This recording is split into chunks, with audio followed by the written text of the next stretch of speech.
सुगम पोर्टाल माध्यम राज्य सरकार पक्षर विभिन्न प्रजातिर अंडा दिया कुकुड़ा पालन करने फार्म हाउस जोगाई दौरान डीबीटी स्कीम माध्यम तो केमी आवेदन करेंगे कौन रही पूरा प्रोसेस चलन जाना।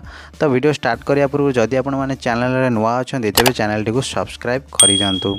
से फ्रेंड्स आप गूगल एक जेकोसी ब्राउजर को आप ओपन करनी से टाइप करनी गो सुगम पोर्टाल।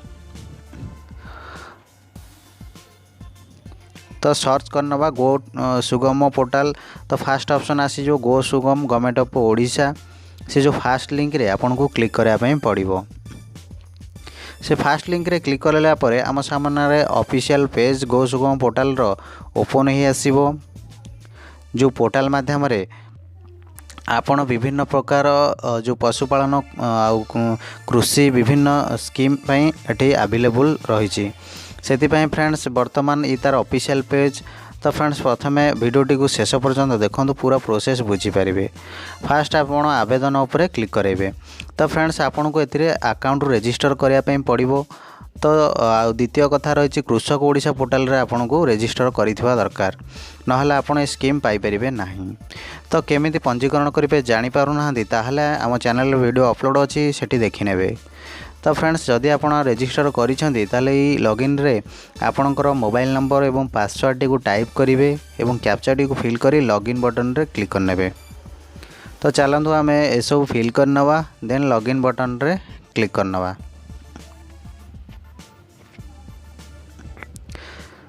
तो कैप्चा टी को फिलअप करवा देन लॉगिन बटन रे क्लिक करनवा। तो फ्रेंड्स द्वितीय कथा होची आपन को आधार कार्ड रे मोबाइल नंबर लिंक रहबा निहाती आवश्यक आउ कृषक ओडिशा पोर्टाल रे रजिस्ट्रेशन करिथिबा दरकार। तो लॉगिन बटन रे क्लिक करला परे हमर अकाउंट ओपन हो जिवो। पूर्व जहाँ आम गो सुगम पोर्टाल आवेदन करथिली डैशबोर्ड रे शो करेबो। देन आमे जिबा योजना एवं सेवा गुडी ऊपर को जिबा। सेठी गला परे आपनकर जो अछि कृषि मत्स्य चाष तापर रही पशुपालन आम पशुपालन उपर क्लिक करवा। पशुपालन उपर क्लिक कराला परे तार विभिन्न सर्विस गुड़ाक आम आगे शो करेबो। तो तलू स्क्रॉल करिकी जिबा। तलू स्क्रॉल करिकी जिया परे देखंतु एठी अंडा दिया कुकुड़ा पालन पई आवेदन कर। योजनार लक्ष्य होची केज पद्धति अंडा दिया कुकुड़ा फार्म स्थापन निमंते सहायता प्रदान करबा। यार क्षमता होची यूनिट प्रति 1000 कुकुड़ा एवं यूनिट प्रति खर्च होची 7.59 लाख टंका। एथिरे 40% सहायता आपन को करा जिबा और 60% आपन को दवा पई पड़िबो। तो फ्रेंड्स आपन चाहिले संपूर्ण विवरणी एठी अछि निर्देशावली अछि आपन स्कीम रो डिटेल्स अछि आपन पढ़ी परिबे। तो से स्कीम डिटेल्स रे आमे जानिबा कौन कौन तार केते केते अमाउंट खर्च होची को बाबद रे ए सब जानि परिबा। तो फ्रेंड्स पूर्व मु आवेदन माने वीडियो पकईथली कि अंडा दिया जो ब्रॉयलर फार्म हाउस पई एटा होची अंडा दिया कुकुड़ा पालन पई। तो फ्रेंड्स आपन निर्देशावली पढ़ीदेवे और डिटेल्स क्राइटेरिया गुड़ी को जानीपर। तो देखो ये स्कीम टी बर्तमान तार लेटर आप जापर कौ मैंने एलिजिबल ये स्कीम लक्ष्य कौन रही डिटेल्स सब देती स्कीम डिटेल्स आप पढ़ीपर। देखो यूनिट कस्ट 1000 बार्ड्स पर layer unit charge system 7,59,000 subsidy आपन को 40% रे 3,03,680 टंका देवाक पड़ो।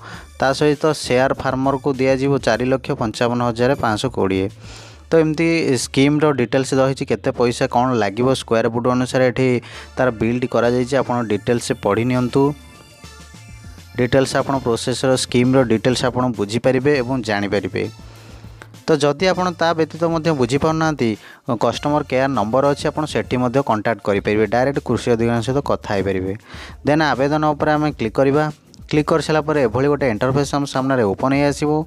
तो फ्रेंड्स ये आमको आधार नंबर एंट्री करके वेरीफाई करने पड़ो। तो आधार नंबर सहित मोबाइल नंबरटा लिंक रहा निहाती आवश्यक नचेत आम आवेदन करिपरिबा नाही। तो चलतु वर्तमान ये जो डिटेल्स अच्छे हमको ये सब फिलअप करने पड़ो। तो ये जो जहाँ भी रही ईमेल आईडी मोबाइल नंबर आपणकर मेल फीमेल आपणकर कास्ट तो ये सब दरकार आपणकर कास्ट सर्टिफिकेट दरकार आपन को बाहर करने पड़ो। ये आपणकर एड्रेस भी आपन को फिलअप करने पड़ो। तो चलते आम बर्तमान आधार नंबर टी टाइप कर वेरीफाई करवा।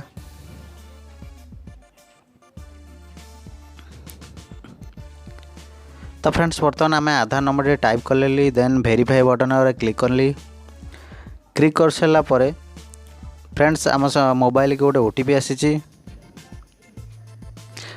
देखो ओटीपी टी को ये एंटर करवा। ओटीपी टी को एंटर कराला ओके बटन उपर क्लिक करनवा। क्लिक कराला आमर डिटेल्स आसी जो कहीं आम कृषक पोर्टाल रजिस्टर करी तार डाटा ऑटोमेटिक ये अपलोड हो आसो डिटेल्स सबकि आपंकर जमी फोटो देखो ये मोर डिटेल्स सब फिल हो आसला। तो जोटा स्टार मार्क अच्छी से मैंडेटोरी रही है फिलअप करने पड़ो। देखो ये डिटेल्स ऑटोमेटिक फिलअप हो गला। तापर सेव एंड नेक्स्ट बटन में क्लिक करवा। तो सेव एंड नेक्स्ट बटन में क्लिक कले आमको आउ गोटे पेज को रिडायरेक्ट करनब। एठी आपणकर एड्रेस एठी दबाकू पड़िबो। एड्रेस टी डिटेल्स दबाकू पड़िबो जमती कि आपणकर जिला आपणकर ब्लॉक आपणकर ग्राम पंचायत आपणकर गाँ ये डिटेल्स दियंतु। दे सारा पर आपणकर लैंड रेकर्डर डिटेल्स आपन को दबाई पड़ो। जेकोसी प्लॉट्रे आप करुँच से प्लॉट्र डिटेल्स ये आपको दवाई पड़ो। जोटी स्थापन करेंगे से जमीर सूचना आपको ये दवाई पड़े। तो फ्रेंड्स से गेट एरिया उपर क्लिक करने यहाँ भूल सहित आटाच अच्छी। तो आपणकर प्रथमे तहसील चूज करनियंतु। तापर आपणकर रेवेन्यू सर्कल चूज करंतु।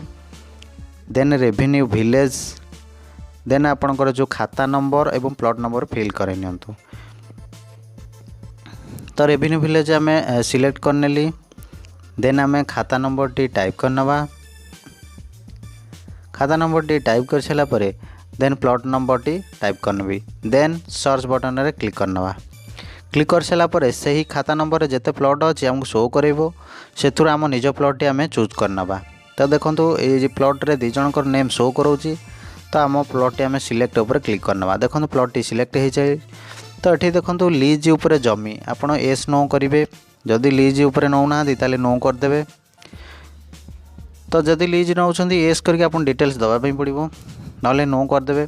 तापर ये आपणकर बैंक सूचना तो आप डायरेक्ट भी चाहिए आईएफएससी कोड जरिए आपणकर शाखा बैंक नेम पाइपर। तो चलते बैंक आईएफएससी कोड पर क्लिक कले आप बैंक नेम टी चूज करेंगे एवं आपण जिलार नेम टी चूज करेंगे।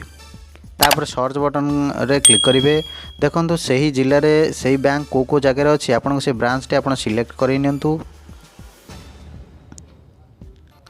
तो आम सिंपली आम बैंक टी आम ब्रांच टी आम सिलेक्ट करनेली ऑटोमेटिक सब आसी जाइए। केवल आपन को आपणकर खाता रो नंबर लिखापी पड़ो देन नेम लिखापी पड़ो। तो चलते आम ये सब फटाफट फिल करवा। तो फ्रेंड्स ये सब पर जब आपन किसी डाउट होची ताले आपन कृषि अधिकारी को ऊपर नंबर दिया जाइए सहायता नंबर सेठी आपन कांटेक्ट करके डायरेक्ट सब डिटेल्स स्कीम विषय रे बुझी परिबे। बाकी रहा जो ब्लॉक अधिकारी अच्छा से आपको सहयोग करेंगे यही स्कीम बाबद में आपन को सविशेष तथ्य से जोगाई पारे। आपन को जोगाजोग करने पड़ो सहित ये सब डिटेल्स फिल कराला पर सेव एंड नेक्स्ट बटन रे क्लिक करे। तो चलते आम अकाउंट टाइप करने जाइए। बर्तमान सेव एंड नेक्स्ट बटन पर क्लिक करवा। यहाँ नेलानी कहीं आम ये एस लैंड लीज रे नहीं कि नहीं चूज करनी। तो आम जेहेतु लीज रे नुह आम ओन जगह ताले नो करदे। Then save and next button रे क्लिक करनवा। क्लिक कलापर आम सामने आउ गोटे पेज आसीगला जोटे कि आमको डॉक्यूमेंट एंट्री करने पड़ो। तापर डॉक्यूमेंट एंट्री कर सारा पर आपन को किसी फिलअप करने पड़ो ना ऑटोमेटिक सबमिट फाइल हो। तो देखो आपको डॉक्यूमेंट रे आपनकर आधार कार्ड देबे आपणकर रही लैंड रेकर्डर जो देवे। तापर आपण बैंक पासबुक रो फास्ट पेज देवे और आपणकर सर्टिफिकेट जो कास्ट सर्टिफिकेट आप देवे। ये सब आवेदन कर सेव एंड नेक्स्ट रे क्लिक करेंगे ऑटोमेटिक फाइल सबमिट हो आपन कंटाक्ट नंबर रे जणाई दिया जिवो। तो फ्रेंड्स ये थिला अंडा दिया कुकुड़ा पालन गोटे प्रोसेस आवेदन कर गोटे। जदि वीडियो भल लगी तेज लाइक शेयर और सब्सक्राइब करने भूलिए नहीं।